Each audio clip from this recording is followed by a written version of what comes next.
En tout cas, bonjour à toutes et à tous, hein, bienvenue à notre rendez-vous expert de l'Argus. Comme Maëlle vous l'a dit, le webinaire d'aujourd'hui est dédié à un thème éminemment d'actualité puisqu'il s'agit de l'intelligence artificielle. Donc, le sujet du jour, comme vous pouvez le lire, est intitulé « L'IA au service du marketing de l'assurance ». D'abord, je voulais dire que j'étais ravie de vous présenter nos deux experts qui vont partager avec nous leurs précieuses connaissances et certainement leur expérience. Tout d'abord, permettez-moi de vous présenter Marie-Hugues Beaufond.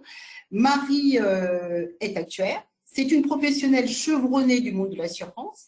Elle occupe le poste de responsable des produits et services prévoyance vie au sein du groupe mutualiste Covea, groupe au sein duquel, j'imagine, elle met en œuvre son expertise pour développer des solutions innovantes. Nous avons également le privilège et l'honneur d'avoir avec nous Alexandre Rispal, un visionnaire de la technologie et de l'innovation dans le secteur de l'assurance. Alexandre est le cofondateur de plusieurs AssurTech qui figurent parmi le top 100 mondial européen. Aujourd'hui, il met à profit son expérience en tant que consultant et conférencier pour inspirer et orienter de nouvelles générations d'entrepreneurs. Ils sont tous les deux auteurs d'un ouvrage qui vient d'être publié récemment aux éditions de l'Argus, intitulé « Les grands principes du marketing de l'assurance ». Alors, avant de commencer, un mot sur le déroulement de notre webinaire. Il durera 1 heure. Nous débuterons avec une présentation d'environ 45 minutes et nous laisserons ensuite place à vos questions que vous pouvez poser sur à partir de la petite flèche orange. N'hésitez pas donc à les poser dans le chat. Alors, sans plus attendre, je passe la parole à Marie pour débuter cette session qui sera très certainement enrichissante. C'est à vous, Marie. Merci. Merci, Patricia. Donc, merci de nous avoir présenté. Effectivement, aujourd'hui, je suis responsable produit et service prévoyance vie au sein de la direction assurance vie de Covea. Je suis actuaire certifiée par l'IA. L'IA, c'est pas l'intelligence artificielle, mais c'est l'Institut des actuaires. Une fois mon titre détenu, j'ai commencé à travailler chez Société Générale Assurance ou Sogessure, donc la partie assurance non-vie de Société Générale Assurance, où j'ai pu faire la connaissance d'Alexandre. Et nous avons cofondé ensemble la start-up interne de Société Générale Assurance avant d'effectivement nous consacrer à la 3e édition des grands principes du marketing de l'assurance. Et aujourd'hui, je suis très heureuse de partager ma passion de la data avec vous d'évidemment vous parler de la 4e édition des grands principes du marketing de l'assurance. Donc, je vais laisser Alexandre se présenter. Oui, alors je ne vais pas paraphraser ce qu'a dit Marie, mais effectivement, du coup, cette 4e édition qu'on a coécrit suite à la première édition réalisée par Christian Parmentier, qu'on a rejoint par la suite, elle a évidemment regardé l'IA sous un angle opérationnel et un angle pratique. Alors, de mon côté, sur la partie IA, j'expérimente au travers de plusieurs sociétés. Marie en a parlé, Moonshot, qui a été un peu un précurseur dans le monde de la SurTech. Et plus récemment, une société qui aide à la lutte contre la sédentarité qui s'appelle Sorus, et donc qui accompagne les mutuelles santé notamment, et aussi au travers de plusieurs missions de conseil pour d'autres AssurTech et grands groupes de référence comme consultants. Donc, sans plus attendre, on va rentrer dans le vif du sujet et je te laisse la main, Marie. Alors, proposer une question, vous avez le rappel pour saisir la flèche orange et puis après valider la question. Donc, n'hésitez pas, on est là pour avoir une session interactive. Donc, effectivement, notre webinaire va parler d'un travail de fond, puisque nous avons travaillé pendant plus d'1 an pour avoir toutes les dernières tendances en matière d'innovation. Nous avons un ouvrage qui, bien sûr, parle des sujets de fond du marketing, mais aussi une partie dédiée au marketing et au digital, avec un certain nombre de chapitres sur le big data et la data science, les médias sociaux dans l'assurance, les insurtech, mais aussi les IoT. La partie sur les dernières tendances, elle, parle de blockchain et de métaverse, d'économie collaborative, de développement durable et de RSE, de l'entreprise à mission, de scoring comportemental et puis, bien entendu, de l'IA. Donc là, on parle bien d'intelligence artificielle. On a pu récolter un certain nombre de témoignages d'experts avec nos différentes fonctions. Donc, on a une quarantaine de témoignages d'experts sur tous ces domaines qui enrichissent notre ouvrage. En ce qui concerne l'intelligence artificielle, nous avons 3 grands témoins qui ont pu livrer leurs recettes et toute leur connaissance sur le sujet. Il s'agit de Pierre Bonnedo, qui est secrétaire général InsurTech France et directeur finance et technique chez Intériel Mutuel. Donc, Pierre a pu nous livrer tous les enjeux IA qui peuvent apparaître dans l'assurance. Nous verrons dans la suite de la présentation un certain nombre d'exemples. Nous avons également le témoignage de Philippe Crevel, qui est fondateur de Lorello Ecodata, qui est une société d'études et de stratégie économique, mais également directeur du Cercle de l'épargne. Lui, Philippe, il nous a livré sa vision sur l'économie et comment s'inscrit l'IA dans l'économie. Et puis, nous avons un dernier témoignage de Maxence Jeunesse, polytechnicien et docteur en mathématiques appliquées et directeur scientifique IA chez Covea. Alors, Maxence, il nous explique que l'IA, c'est une boîte à outils pour modeler de la donnée. Il va donner un certain nombre d'exemples d'utilisation de l'IA, des méthodes prédictives pour multi-équiper, la prédiction de l'attrition, les chatbots ou les bannières personnalisées. Je laisse ensuite la parole à Alexandre pour expliquer les utilisations technologiques. Alors effectivement, quand on parle d'IA dans le secteur de l'assurance, c'est pas une technologie isolée du reste. Donc c'est important quand même de garder une vision systématiquement 360. Quels sont les sujets majeurs qui sont ressortis pendant tout le travail qu'on a constitué sur l'ouvrage? Donc évidemment, d'un côté, les API, donc qui permettent de faire de la distribution de manière ouverte de l'assurance, qui reste un sujet extrêmement prégnant à la mode, même si c'est pas encore généralisé sur tout le marché.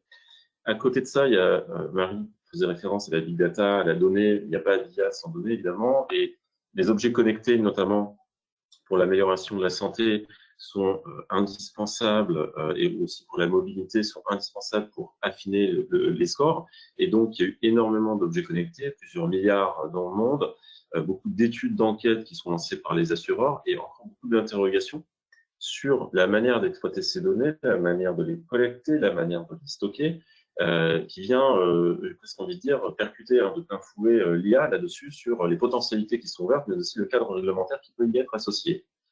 Troisième tendance de fond dont on a beaucoup entendu parler, c'est le paramétrique. On reviendra un petit peu plus loin sur des exemples autour de l'IA actuelle qui peuvent être utilisés.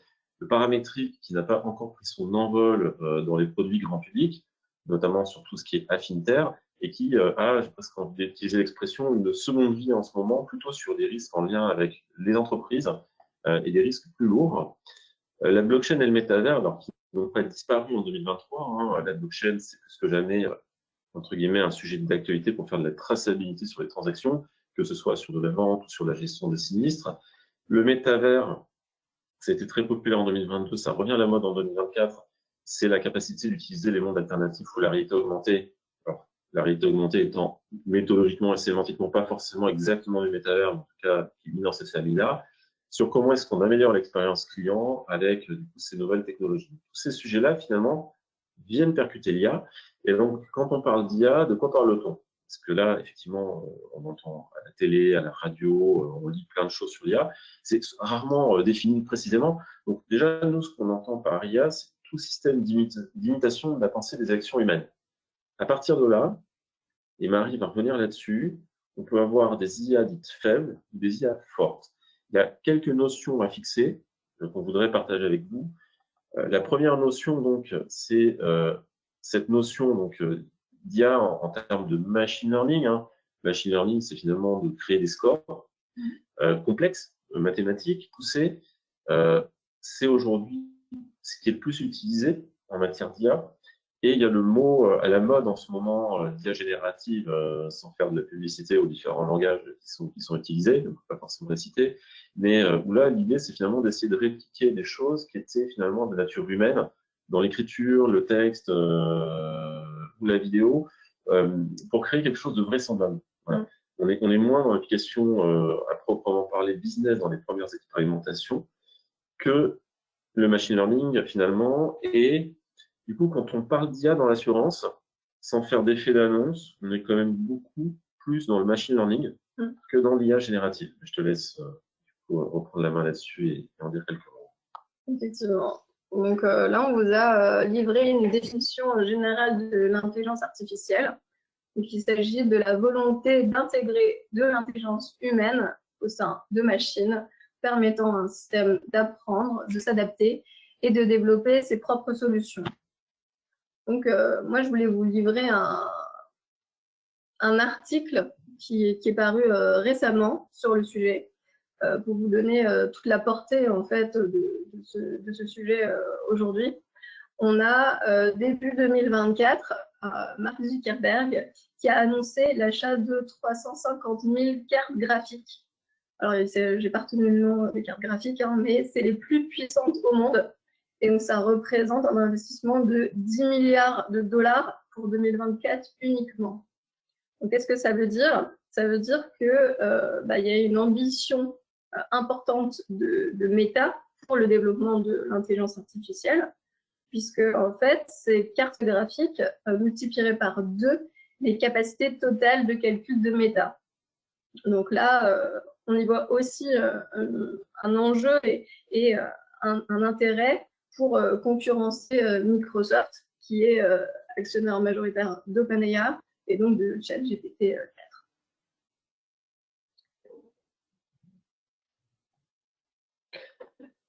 Du coup, on a posé le cadre sur l'IA, qui nous semblait important. Là, l'idée, c'est de faire un petit pas de côté avant de revenir sur l'assurance. Finalement, ce terme IA, l'histoire de l'IA, ça vient d'où? Donc, si on fait un peu d'histoire, on ne va pas revenir à l'Antiquité, mais on se rend compte, notamment dans l'excellent bouquin de Walter Isaacson sur les innovateurs, que l'IA, on en parle depuis pratiquement le XVIIe siècle, avec Pascal. Ça s'est fortement développé avec Lady Lovelace, une inventrice au Royaume-Uni, une des premières ingénieures, qui avait travaillé avec un inventeur génial aussi, Babbage, pour créer donc une machine pour résoudre des équations différentielles avec du fil à tisser, en s'inspirant du coup d'une machine française. Et ça, vraiment, le début de l'IA, c'est l'automatisation finalement des tâches. Et progressivement, on voit que l'IA, elle a des phases de développement fort, des phases de glaciation. Et la Seconde Guerre mondiale a été finalement un catalyseur pour remettre l'IA au bout du jour, notamment pour décrypter les codes. Et donc, c'est Alan Turing, un mathématicien qui avait décrypté les codes nazis, qui a remis au bout du jour finalement l'IA et indirectement ou directement d'ailleurs redonné aussi un coup de boost sur l'informatique, la mise en place de machines, donc d'ordinateurs. Et d'un point de vue universitaire, c'est la conférence de Dartmouth à la fin des années 50 qui a commencé à créer un cadre conceptuel sur les travaux de recherche autour de l'IA. Tout ça est souvent lié en parallèle à la science-fiction et à la pop culture. Et on voit souvent que ça va être la littérature, le cinéma, qui vont d'abord imaginer les avancées du futur, et ensuite, les hommes, les scientifiques, les femmes vont se mettre en marche pour créer derrière la réalisation de tout ça. Donc on a Asimov avec sa trilogie, qui a inspiré l'IA sous un mode assez positif, j'ai envie de dire, de nouvelles civilisations possibles. Depuis les années 80, vraiment les années 70 avec Stanley Kubrick, années 90 avec James Cameron et la série Terminator, et enfin années 80 pour les puristes, et Matrix à la fin des années 90 avec les sœurs Wachowski, on voit que l'IA c'est plus anxiogène. C'est-à-dire que l'IA, c'est les robots qui prennent le contrôle d'Internet avec Skynet dans Terminator, ou ses déclinaisons dans les différentes suites qui sont un peu moins réussies. On a Matrix avec la théorie de la simulation où finalement les machines utilisent les hommes pour créer de l'énergie. Donc l'IA, c'est quelque chose qui fait peur, en fait, qui crée de l'inquiétude. Et on voit aussi que l'IA a progressé à grands pas. sais pas si vous vous rappelez Deep Blue qui bat Garry Kasparov en 97, les échecs qui étaient considérés comme le sommet de l'intelligence humaine, même si c'est discutable avec le jeu de Go, on a aussi été battu au jeu de Go plus tard. Ça a été la première apparition finalement de l'IA de manière concrète dans la vie des gens. Après, il y a eu le petit robot Roomba qui est arrivé, première application commerciale, et de manière un peu plus spectaculaire et anxiogène, vous pouvez regarder sur YouTube, vous avez aussi les robots de Boston Dynamics, d'un point de vue militaire, qui sont utilisés. Et donc, tout ça fait que l'impact sur la pop culture a finalement donné une vision négative de l'IA, a créé des peurs, et ça a incité aussi à des philosophes à se plonger finalement sur les implications que pouvait avoir l'IA d'un point de vue moral. Le plus influent d'entre eux, si on fait l'inventaire des gourous un petit peu là-dessus, c'est Nick Bostrom, un philosophe anglais de l'université d'Oxford, qui le premier a alerté sur les risques d'une intelligence générale. Et on voit que Nick Bostrom a été relayé dans le Future of Life Institute avec plusieurs centaines de chercheurs qui ont appelé à des moratoires sur les langages autour de l'IA générative. Il y a d'autres gourous qui sont apparus progressivement. Elon Musk, qui veut fusionner finalement avec les Neuralink, l'intelligence humaine avec l'intelligence artificielle. À côté de ça, on a également des chercheurs qui sont beaucoup plus nuancés, comme Yann Lequin, qui dit attention, l'IA, ça va prendre des décennies avant d'atteindre l'intelligence générale, donc il faut raison garder, pas autant s'inquiéter. Mais on voit que d'un point de vue avancé, on est sur des avancées exponentielles sur l'IA, des avancées qui sont marquantes. ChatGPT a remis ça au bout du jour. Et le deuxième point, donc là, c'était finalement les liens entre la pop culture et les gourous populaires de l'IA. On a tout ce qui tourne autour du scoring social. Alors, l'idée n'est pas de pointer un pays plutôt qu'un autre, mais il est avéré qu'il y a des États, par exemple, comme la Chine, qui utilisent finalement les big data pour attribuer un score de citoyenneté, bonne ou mauvaise, avec derrière un certain degré d'autonomie, de liberté qui sont attribués, d'accès à des postes.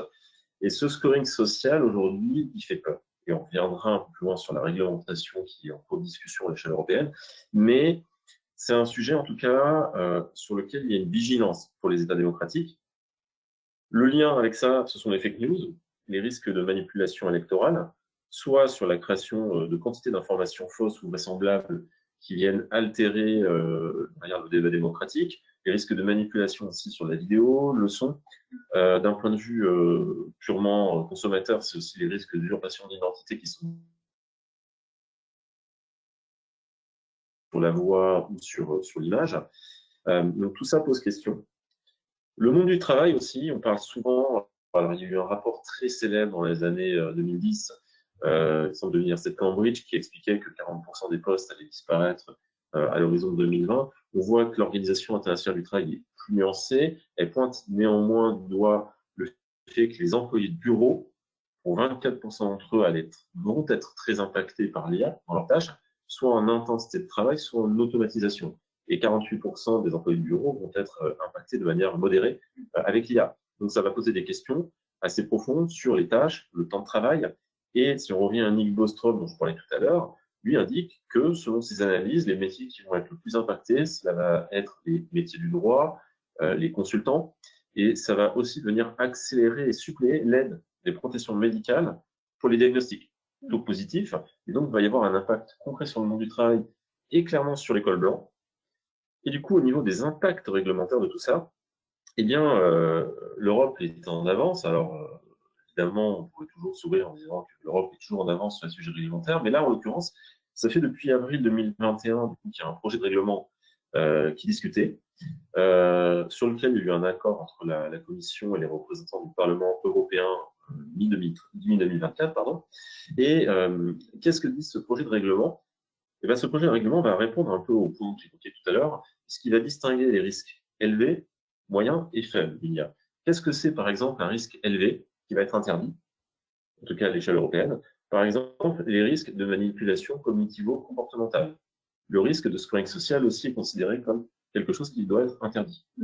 Et également, la reconnaissance faciale en temps réel dans la rue doit être interdite. Alors, évidemment, on peut l'utiliser pour des éléments de preuve, en cas de contestation, pour des questions d'ordre public, mais en tout cas, ça doit être systématisé et généralisé. Donc ça, l'Europe va nous protéger là-dessus.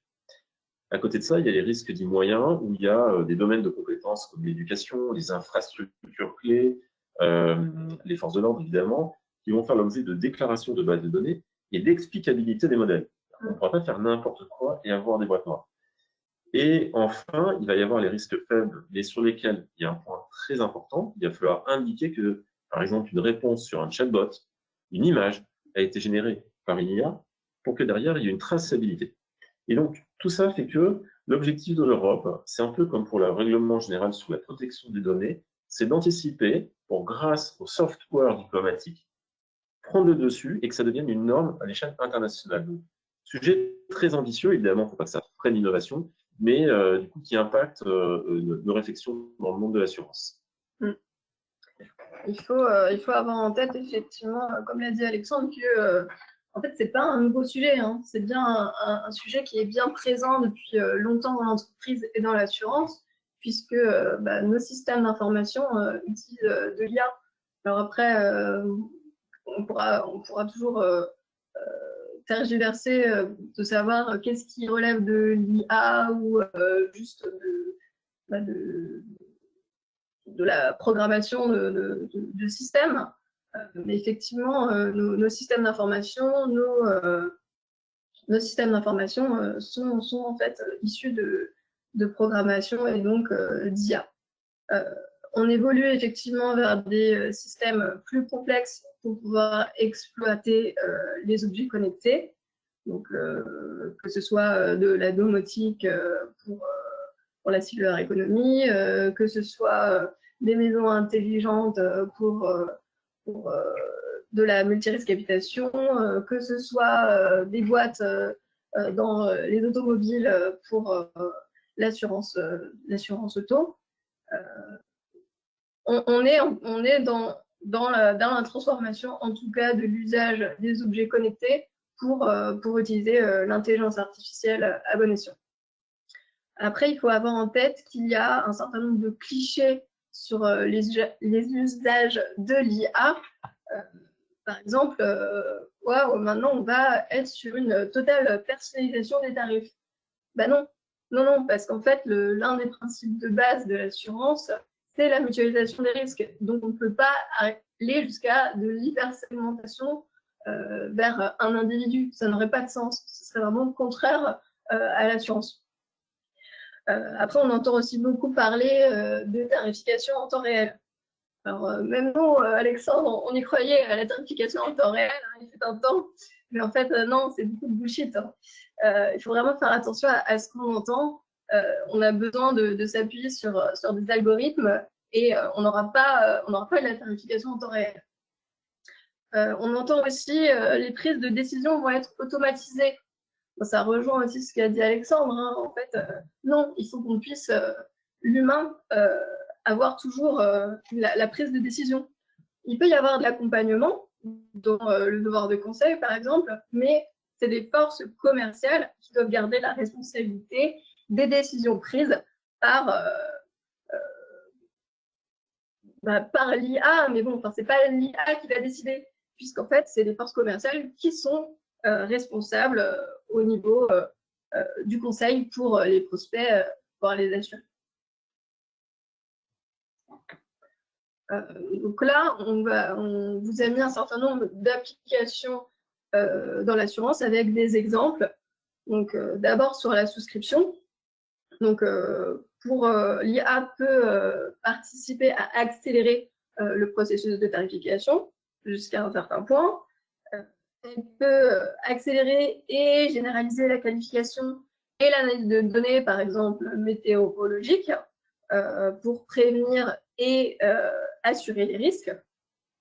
Elle peut personnaliser, expliquer et optimiser des argumentaires de vente pour les conseillers. Elle peut analyser du texte, par exemple lors des entretiens avec les services d'indemnisation pour accélérer le paiement des sinistres et ainsi détecter la fraude. Toujours sur le tarif avec les mégadonnées, donc là on sera sur la technique d'apprentissage, hein, comme le disait Alexandre tout à l'heure en introduction. On est vraiment sur des méthodes de machine learning. On a également toute la partie chatbot d'agents conversationnels. Et on peut avoir de l'analyse de données, par exemple, pour le sport, pour proposer un tarif plus adapté en fonction de l'utilisation d'une montre connectée. Et ça encore, il faut faire attention avec l'utilisation des données qu'on fait. Et aujourd'hui, c'est sûr qu'on n'y est pas, en tout cas, question réglementaire. Sur la partie sinistre, on peut aussi accélérer la résolution des sinistres automobiles, par exemple, en utilisant des photos des véhicules et du texte. Donc là, on va être sur de l'analyse de texte, de l'analyse d'images, de l'analyse éventuellement de vidéos. Donc en fait, effectivement, on a des applications dans tous les domaines de l'assurance, de la souscription au sinistre, et en passant effectivement par la partie fraude. Donc les convictions qu'on porte suite aux entretiens qu'on a pu mener avec Marie, avec Christian, c'est que finalement, dans l'assurance, les principaux sujets vont être sur la partie éthique, sur la partie réglementaire également.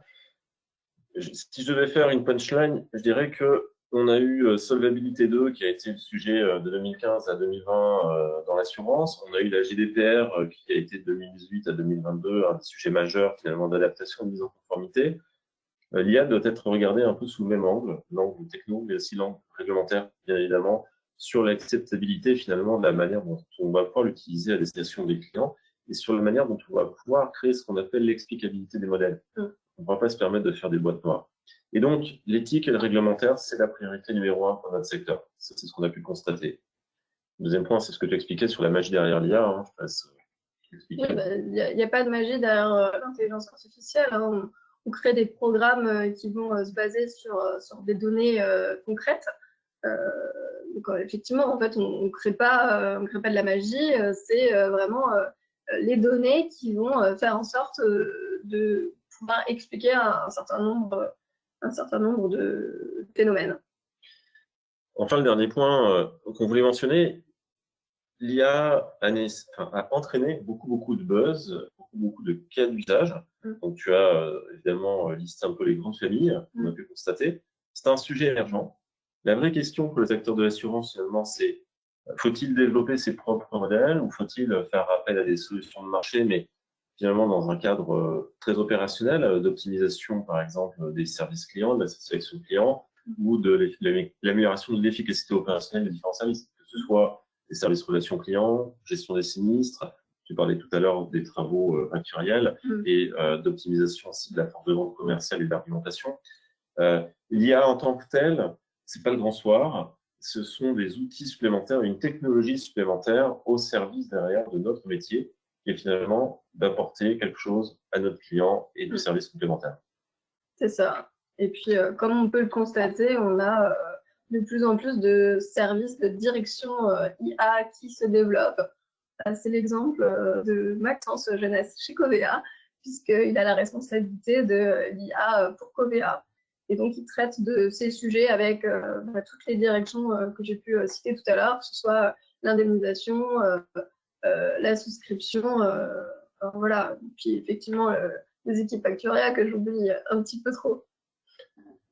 Évidemment, avant qu'on passe aux questions, hein, l'idée est de vous donner envie d'aller plus loin sans faire de pub promotionnel, mais tout est synthétisé avec les différents points technologiques qu'on a évoqués et on pense qu'en fait, il y a une vision holistique de l'approche du marketing de l'assurance et que l'IA est un outil parmi d'autres. Donc voilà, on remercie évidemment Christian de nous avoir fait confiance pour le rejoindre sur cet ouvrage et les équipes de l'Argus de l'assurance. Qui nous ont accompagnés pendant plus d'1 an, parce que c'est toujours un long voyage de faire ce type d'études. Donc voilà, merci à toute cette équipe, parce que c'est un collectif, et pas simplement de co-auteurs qui ont pu faire tout ça. Et donc, on est bien entendu à votre disposition pour les différentes questions.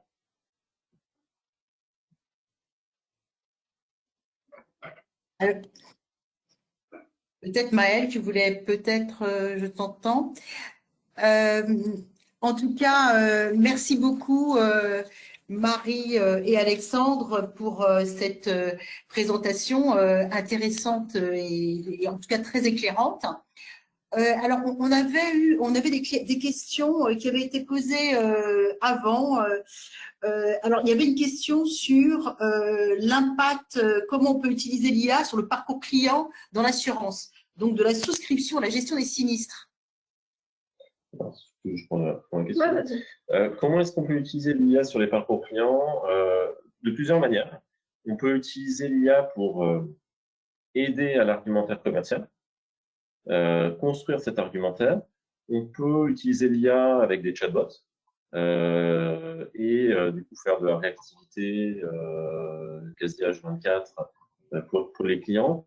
Et du coup, l'IA peut être un avantage opérationnel assez manifeste avec un garde-fou qui est qu'une IA ne peut pas répondre à tout et qu'il doit y avoir aussi des vérifications humaines sur des questions techniques. Si tu veux compléter, n'hésite pas. La fin de la question parlait aussi de la gestion des sinistres.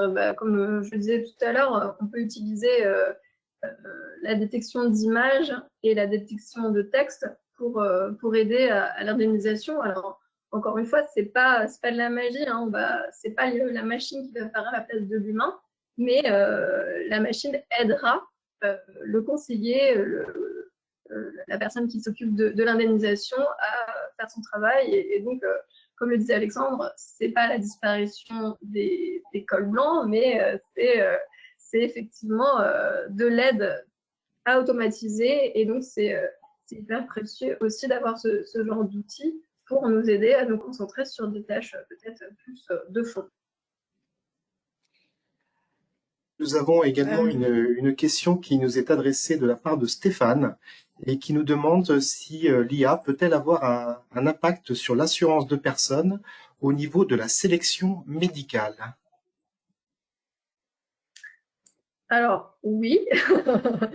Pour la sélection médicale, on peut avoir des outils qui peuvent permettre d'avoir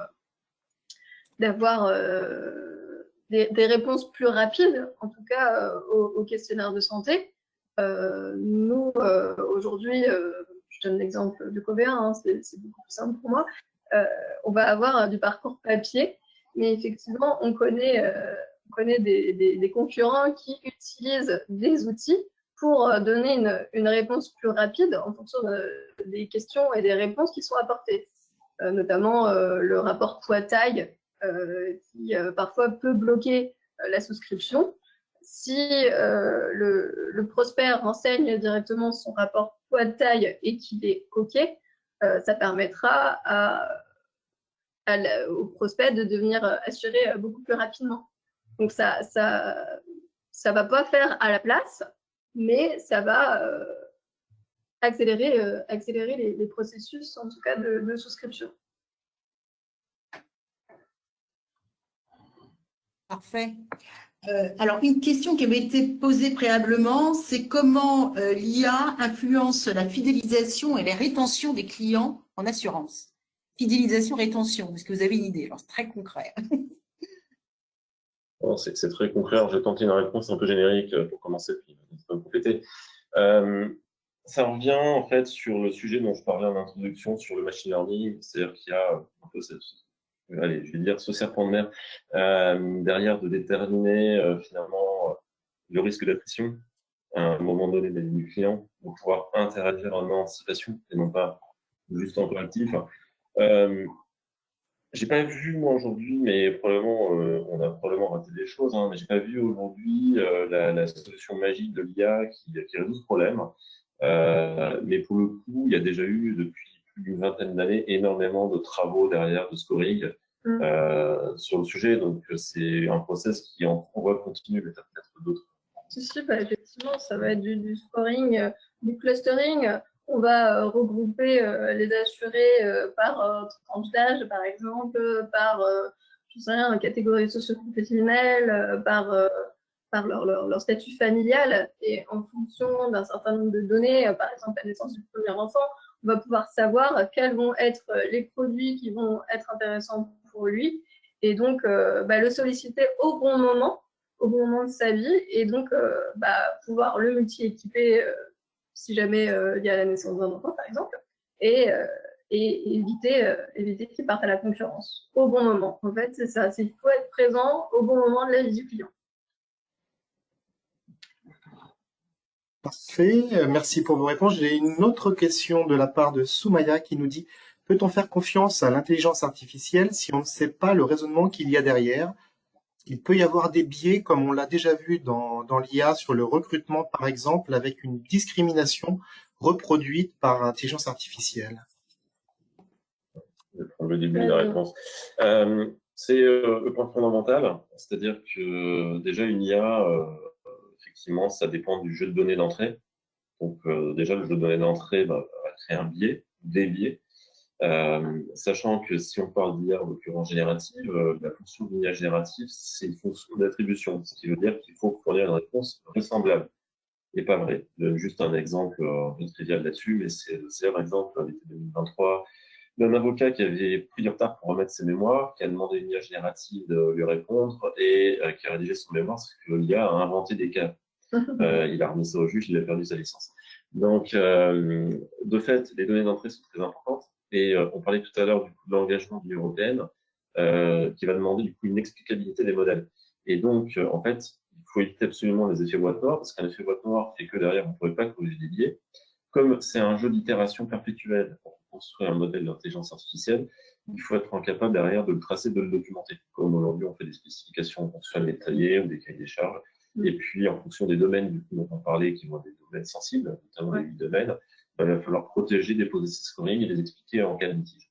Donc, les IA posent des risques évidents derrière de biais, de discrimination, et il y a l'éthique et l'encadrement qui pourront être une réponse à ces biais, mais la vigilance est de mise, clairement. J'en profite pour te saluer, Soumaya.